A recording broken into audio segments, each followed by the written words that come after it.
social, you said that you were going to cut aid from South Africa. Will you plan to cut aid across other African nations, and why South Africa? No, it's only South Africa. Terrible things are happening in South Africa. The leadership is doing some terrible things, horrible things. So that's under investigation right now. We'll make a determination. And until such time as we find out what South Africa is doing, they're taking away land, they're confiscating land, and actually they're doing things that are perhaps far worse than that. Hello everyone, welcome to Clantis Podcast. Guys, I have a disclaimer in case you are hearing a bit of a background noise. That is the fan. It is super hot in South Africa. Well, let me just say in Johannesburg, it is super hot, and that's why I'm in a vest, because I just could not handle a t-shirt. Otherwise, I will be sweating bullets like I am right now, even though the fan is on. However, I'm going to try my best to speak over the sound of the fan. So please do forgive me. In case also you're hearing some uncomfortable background noise, I apologize. It's still the fan hitting the microphone, but I try my level best to put it as low as I can. But anyways, we are not about that. Today, I want to talk about Donald Trump.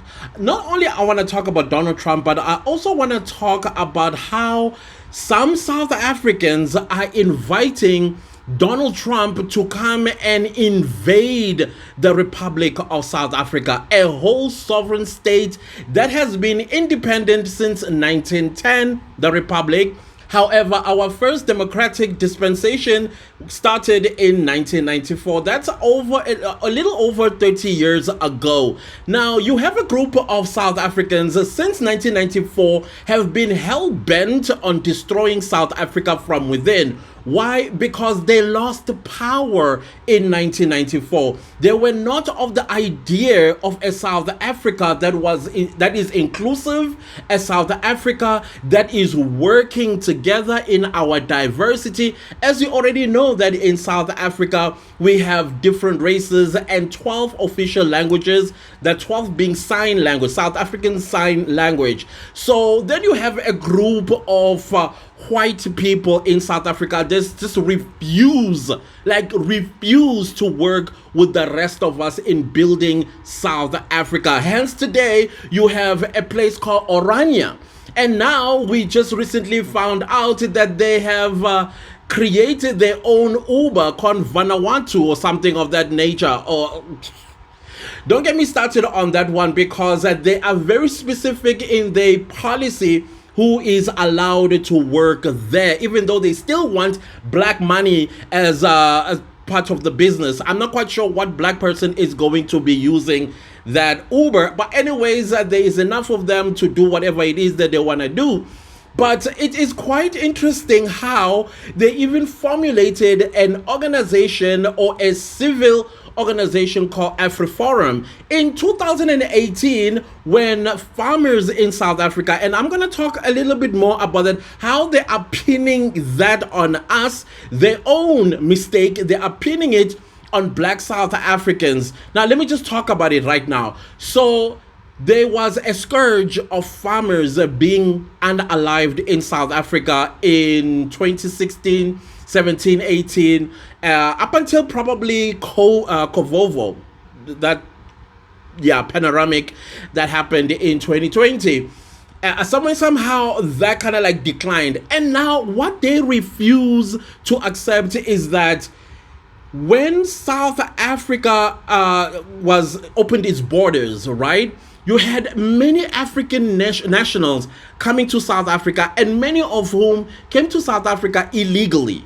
And farm work used to be done a lot by South Africans, even in the days of apartheid. South Africans, black South African, colored South Africans were the ones that were working the farms and harvesting and producing and all of that stuff, packaging for shipment or whatever the case was.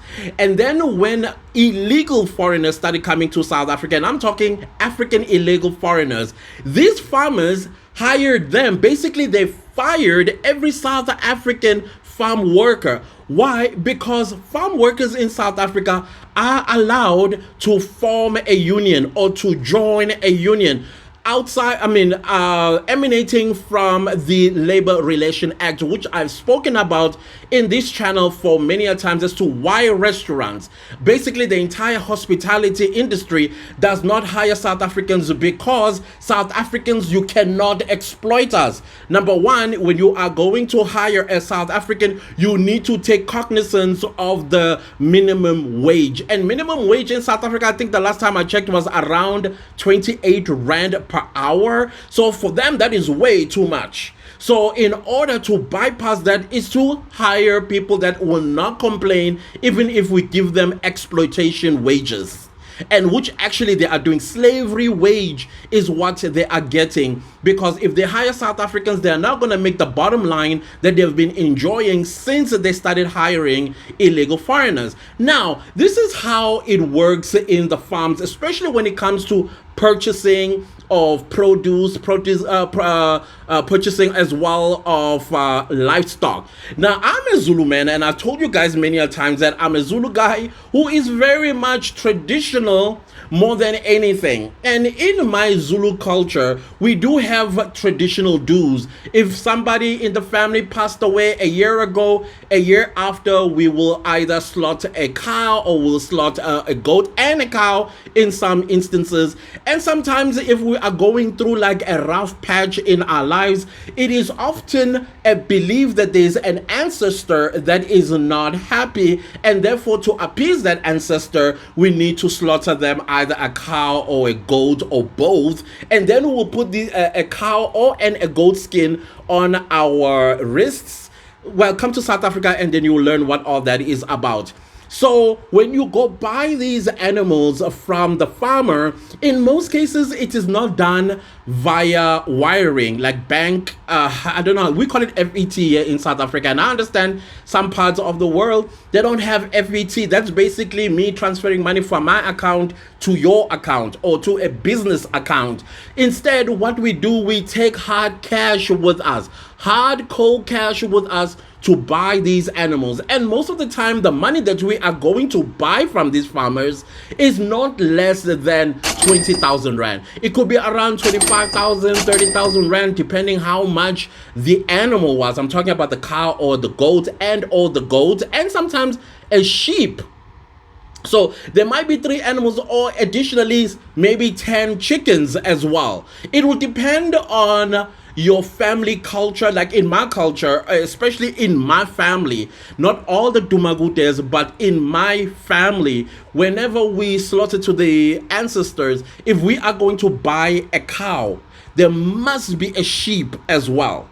And if we are going to buy a cow and a sheep and a goat, a sheep must always be there. Otherwise, our ancestors in my family will not be appeased. So instead, we will anger them and will suffer some kind of catastrophe in our lives. That is our belief in my family. I'm not going to speak for any other but my family. So the point that I'm making is, when they hire these illegal immigrants, most of whom they ran away from their own countries because they are wanted criminals. Not just any criminal, but unalivers. So because it's in their blood that they've taken several lives where they come from, some of them as well, they used to be child soldiers. Some of them used to be guerrilla members of some rebel group where they come from. So unaliving a human being is like squishing a cockroach or something like that.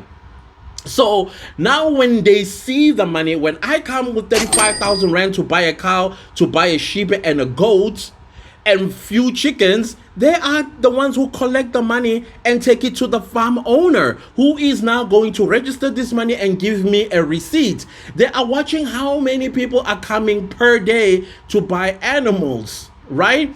Now, because of the nature some of them have of unaliving people, robbing and unaliving people, then they unalive their bosses, right? And then when you should look at the description of the torture these farmers go through. These tortures are not a torture that a South African will inflict on any other South African, because if a South African is an unaliver, it's either that's it, or pew, that's it.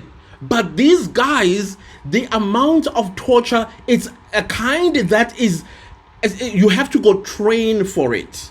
And there's no South African that was ever a soldier, and I'm talking South African, has ever been a soldier. We were never constricted to the South African army during the days of apartheid, or even in post-apartheid. Even in colonial times, yes, we may have had who went and fought in the World War II on behalf of Britain, which now Britain suddenly acknowledges South Africans that fought in that World War II. I think the ship was Mendy or something. It did sink in the Atlantic Ocean, if I stand corrected. Other than that, these guys, because they want that money, they've been watching the entire month, or since they've come to work for these individuals for however many years. They know that they don't take the money and bank them in the banks, but these monies are where in some safe in the house. That is why they torture them. Like, of course, as they are torturing them, they are demanding either the code of the safe or where the safe is, etc. and so on. And then once they get that, they unalive the entire family. And guess who takes the smoke? Then there's a group called Afriforum. Afriforum are the ones that now ran in 2018 to say to Trump at the time that, hey, we are suffering genocide in South Africa. The South African government is actually sponsoring, I don't know if that's what they said. They are not saying anything. Farmers being unalived in South Africa in great numbers, but they do not want to admit that these people that are being alived are being unalived by illegal immigrants that they have hired, because they fired every South African farm worker before, and now Donald Trump is like, oh, is that what you are doing? And then he writes a tweet about the white genocide in South Africa. And then when international media came to South Africa to do an in-depth investigation, they were like, do you understand the word genocide, what it means? Do you know what it means? Because that is not happening. We still have over 1.8 million white people in South Africa and thriving, and they are in control of our economy. Yeah, it goes back to when we were negotiating for our freedom in South Africa, when Nelson Mandela was released from his 27 years incarceration. And then clearly they outsmarted the ANC and Nelson Mandela, and then they managed to get hold of the most important element of a country, which is its economy, as well as its sovereignty. That is why they are so disrespectful of South Africa enough to go collect somebody who has no business in South African business, like Donald Trump, to a point where now Donald Trump has said what I just showed you guys earlier in this video, that the atrocities that are taking place is bad. So a certain class of people, they don't want to say which class of people they are.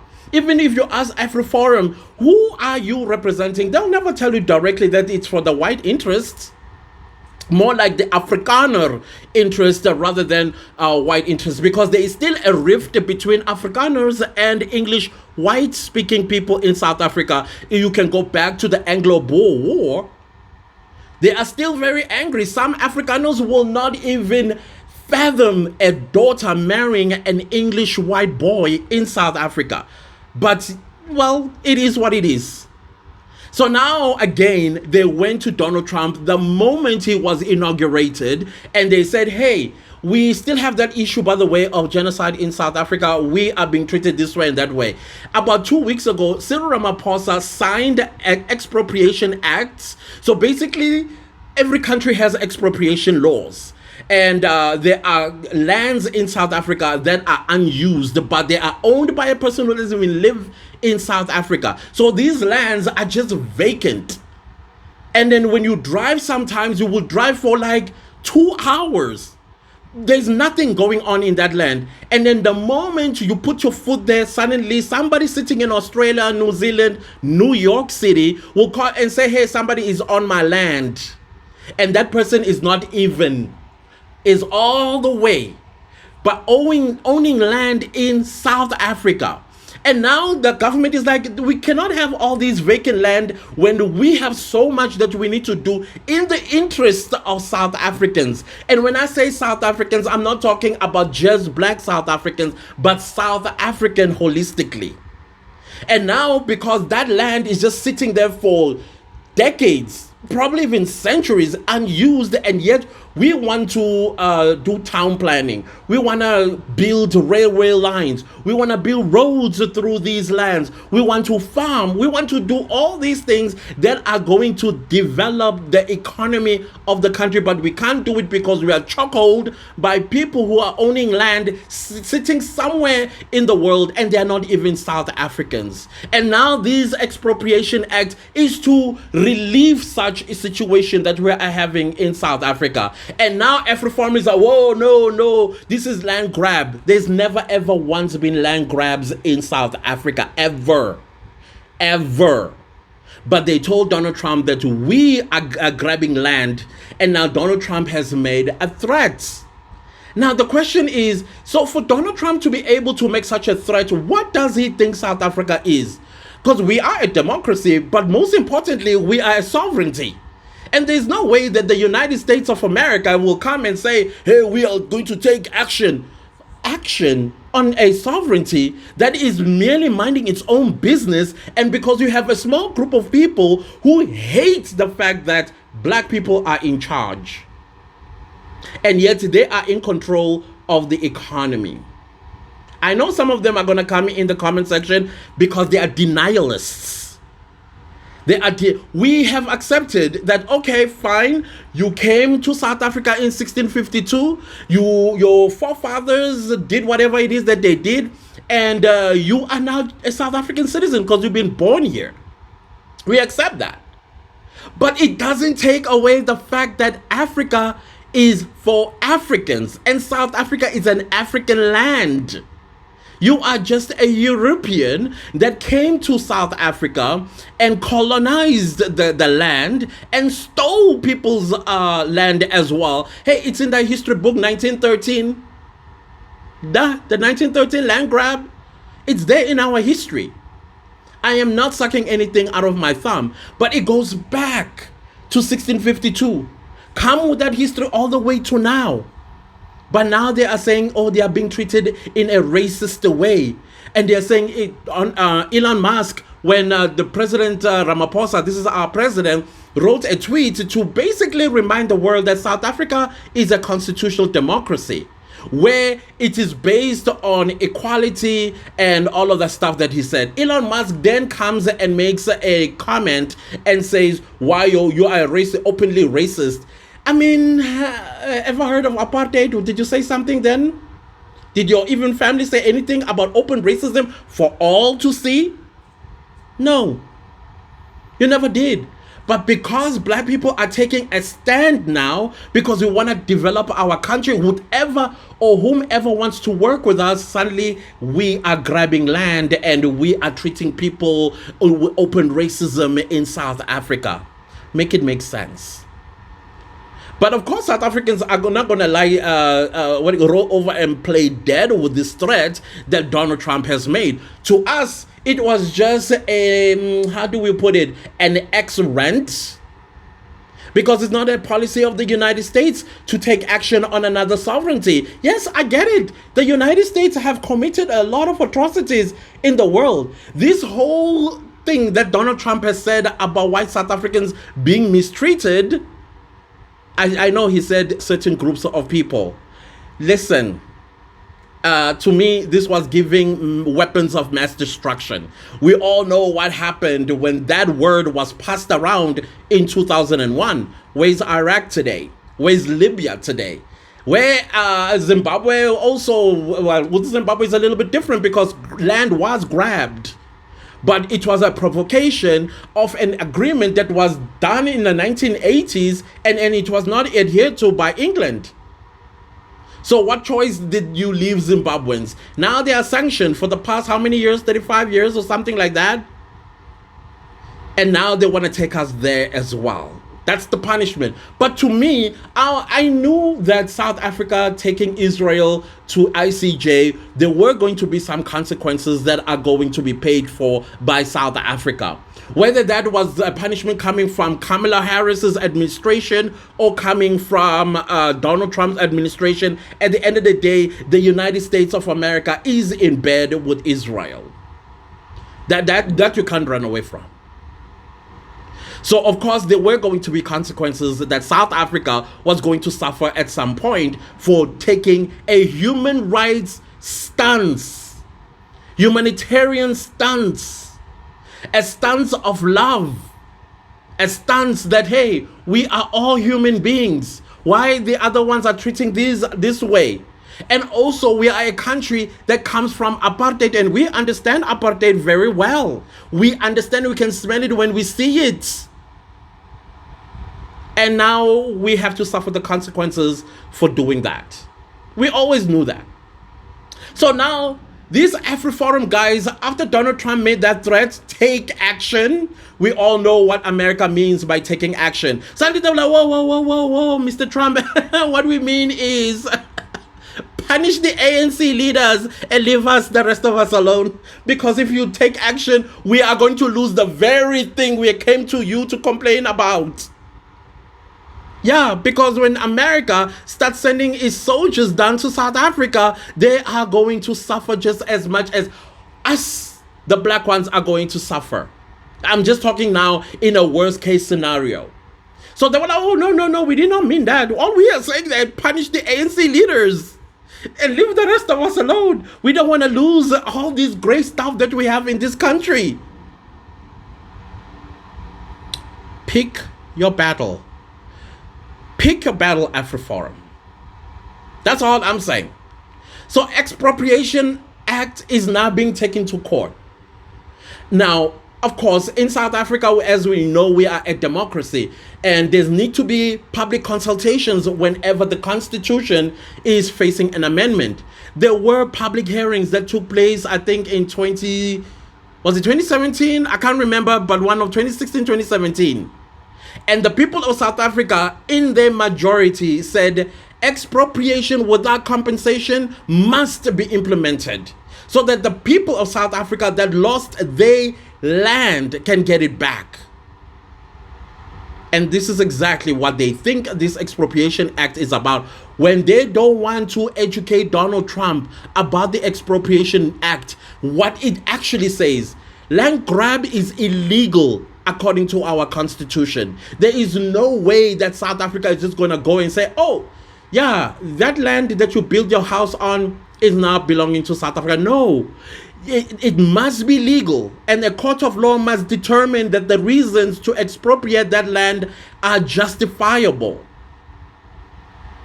Now they are treating us as if we're scavengers or we are some kind of barbarians that are just going to go around grabbing land.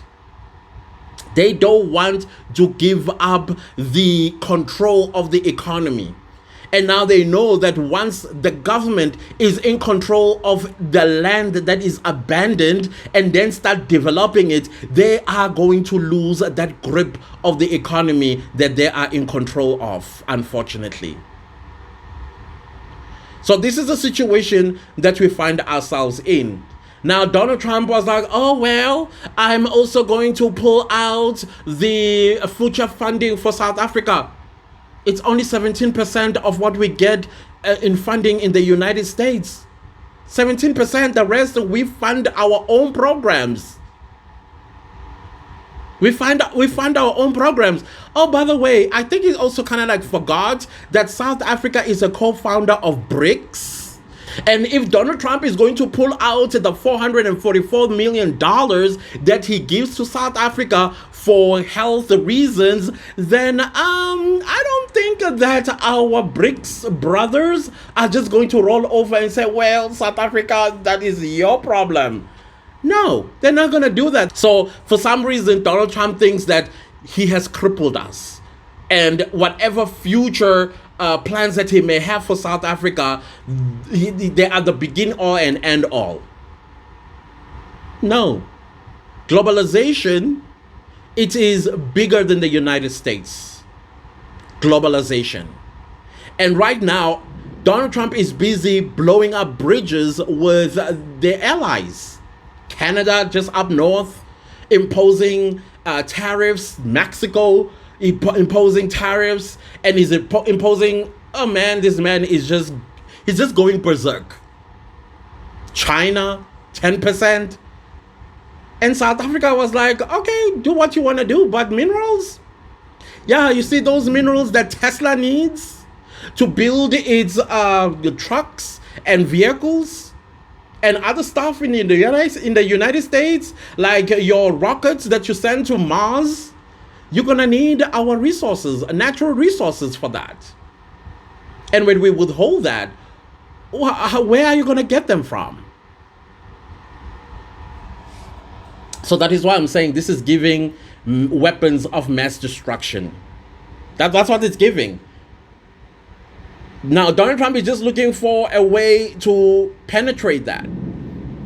That's what he's going to do with the help of Afriforum, who are now panicking. But they're also celebrating at the same time that, ooh, finally we got some kind of a victory out of Donald Trump by punishing black people.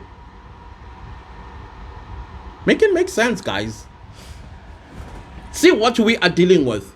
And we've been patient about this.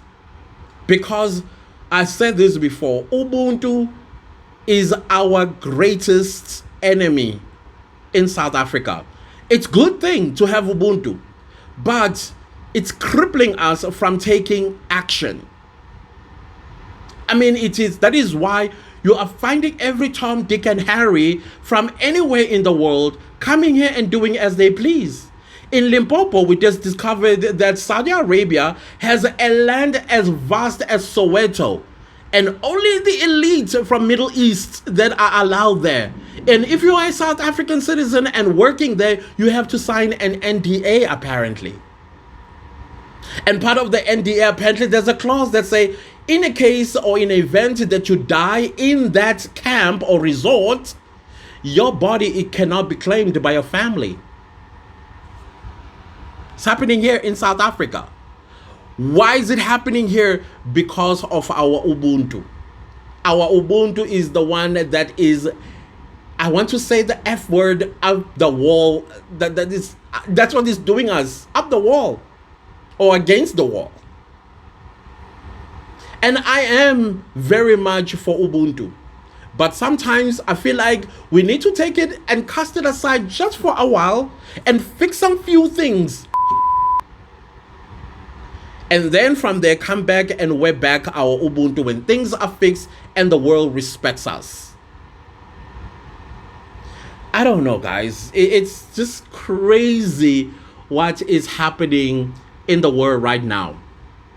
And I'm also watching a lot of commentaries coming from mega people that voted for Trump. The regret they are feeling. Latinos for Trump. What did you think was going to happen when he was telling you right in your face that from day one, this is what he's going to do? And now you are crying. What did you think was going to happen? And then Justin Trudeau was like, okay, all the red states, be ready because I'm about to impose the heaviest tariffs on y'all. You're going to feel it. Because Donald Trump, when he was campaigning, campaigned on bringing down groceries all the way down. Instead, eggs went up, gas went up, everything went up. I was just I was being attacked by mega people in a comment of an American that I was having a conversation with. And they're like, so you are having this conversation because you need our money? I was like, child, no. In South Africa, a dozen of eggs only costs $2. In fact, $2 is too much. It costs about 95 cents a dozen of eggs. Our health care system is free of charge. When I call an ambulance right now, I'm gonna pay $0 to be taken to hospital. If I have a life-threatening operation, I will have it and walk out of it without having paid a single dollar. in South Africa. In South Africa, for just $300, you can make groceries for the next coming 3 months for $300. So no, keep your money, because you need it far more than I do. Far more than I do. Because in the next few months, your food prices are about to hit the roof.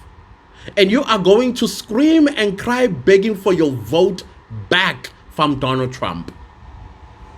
That's what I told her. She went silent. But anyways, it is what it is that is happening in our world today. It's thundering outside and heavy rain I can see. I think it might add on to the noise or the background noise. And let me leave this right here, and we shall continue having this conversation as things develop. I do think that South Africa is up for an uphill battle with the United States, because at the end of the day, the United States needs to understand that South Africa and any other sovereignty is a sovereignty. You need to mind your own business, Donald Trump. Yep. Anyways, guys, before those of you are gonna come in my comment section, I'm ready for you. Remember, if you go low, I go lower. If you go to the grave, I go to hell. There is no way I am going to be gaslighted. You are here at the courtesy of Africans. That's all I'm gonna say. Other than that, guys, please don't leave the video without liking, sharing, commenting, and subscribing. And I'll see you next time. Oh, before I go, I would love you guys to listen to my friend and brother Smooth's new track.